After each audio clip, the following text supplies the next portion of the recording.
let's talk about this. I know a lot of people are going to look at this situation and go, well, that's just business, right? TNA got into a partnership with WWE. You had to know when it came time for him to do business, no matter what kind of business it was, for them to do business with AEW, WWE was going to step in and be like, brother, we don't do that business here. But there was a side of me that was thinking, this is different. Vince McMahon would have done that. Triple H, Nick Khan, TKO, Ari Emanuel. I would think when it comes to TNA, not NXT, but TNA, they would be a little bit more lenient. Because at the end of the day, yes, TNA is in a partnership with WWE, but they're still their own independent promotion. This isn't WWE-TNA. This isn't another NXT. Although at this point, I think it is. It's clear Carlos Silva is just another WWE employee. But before all this, I was thinking, you know what? Maybe TNA still has its own identity. Although, let's just be real, I remember saying when Cedric Alexander was fired and he was hired by TNA, I went, well, he didn't go anywhere. He didn't go anywhere. He's just in another version of NXT because TNA is just another NXT. And I got so much pushback from that. People were like, no, it's not.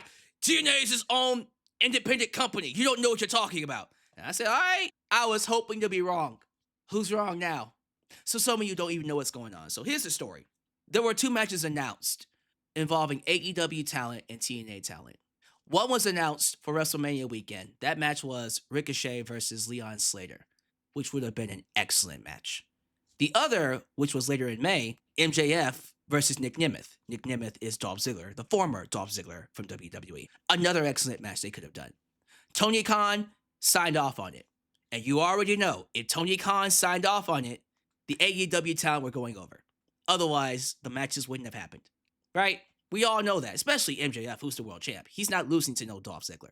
And no offense to Leon Slater, even if Ricochet wasn't signed to AEW, you're not winning that match. So it was a safe 2 matches to do. The quality would have been great. We're just watching for great matches.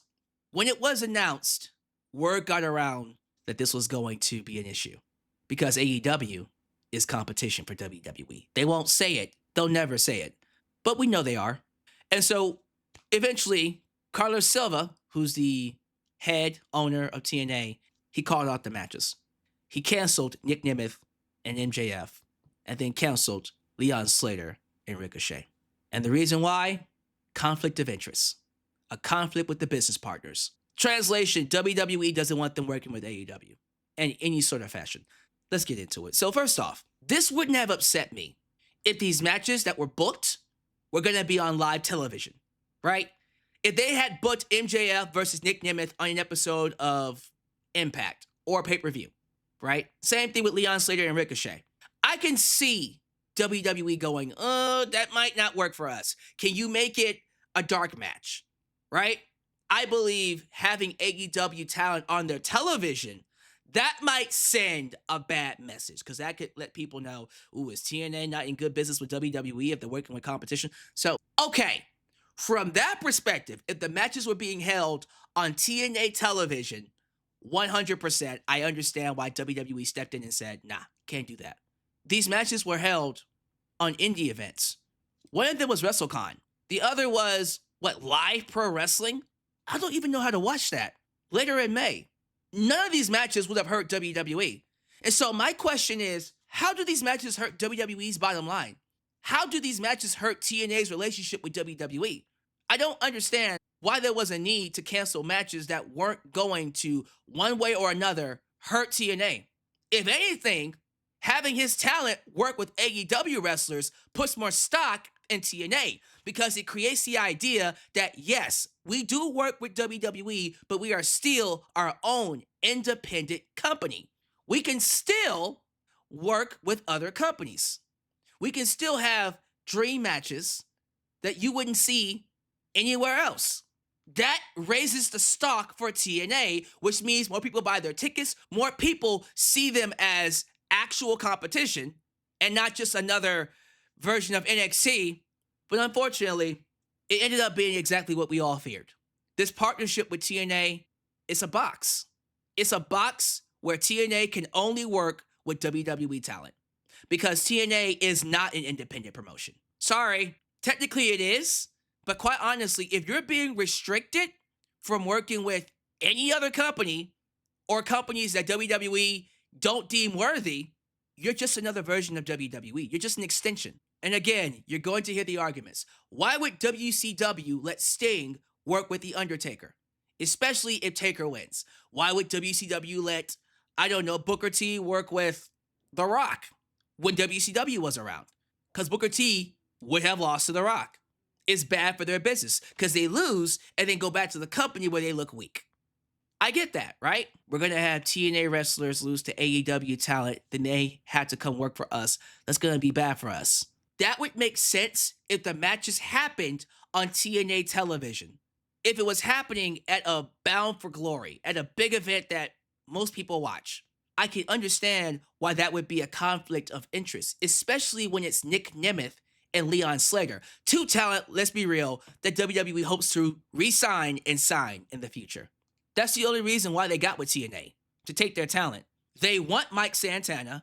They want Leon Slater. They want to get Nic Nemeth back. They want all the top talent, just like when Vince McMahon started working with ECW to take all their talent. Talent that he used to boost his roster and create the Attitude Era. Business is business. That's what WWE is doing with TNA. So from that perspective, you understand why they would block these matches. Let me tell you why that's a mistake.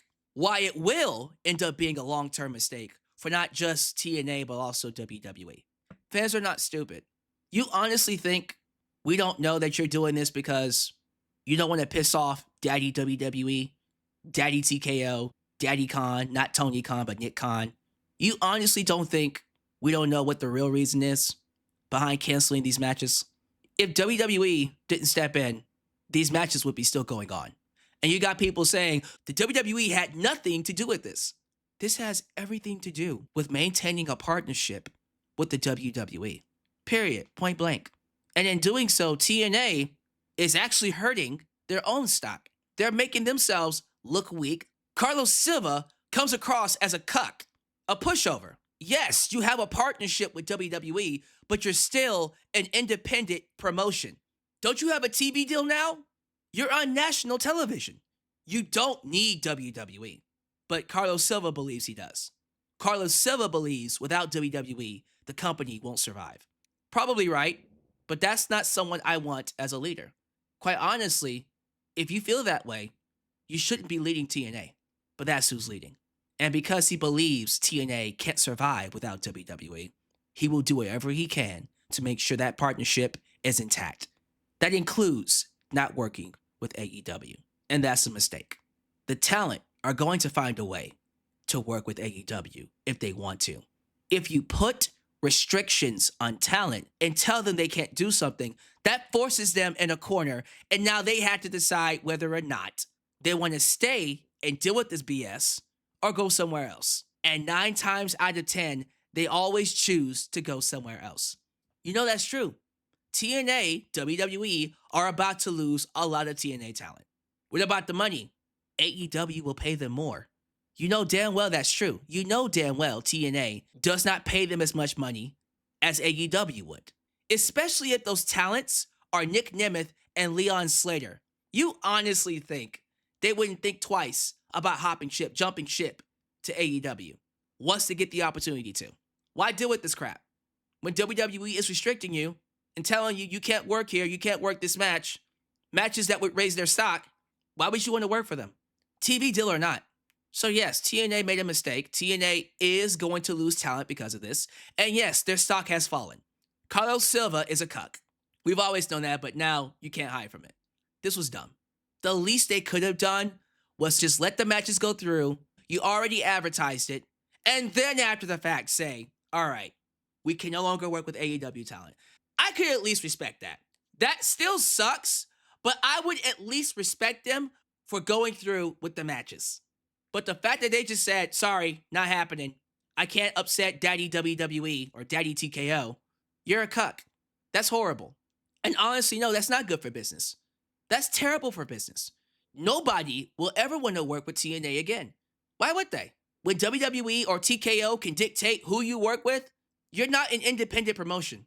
You're just another NXT, as we all thought you were. It's just now you can't say you're not. But that's my thoughts on that. Give me your thoughts about this down below. Are you okay with this? I'm just curious to know where everyone's head is at when it comes to TNA being blocked from working with AEW talent. Let me know down below. Thank you guys for watching. Do all the YouTube things. Like the video, subscribe, and click that bell to catch all my content when it comes out. Follow me on social media, Facebook, Twitter, Instagram, TikTok, and donate using PayPal, Patreon, Cash App, and Venmo. I love you all, and I'll catch you guys next time right here in Alyx's world. The place I did was and forever will be a safe space for wrestling fans like you. Peace.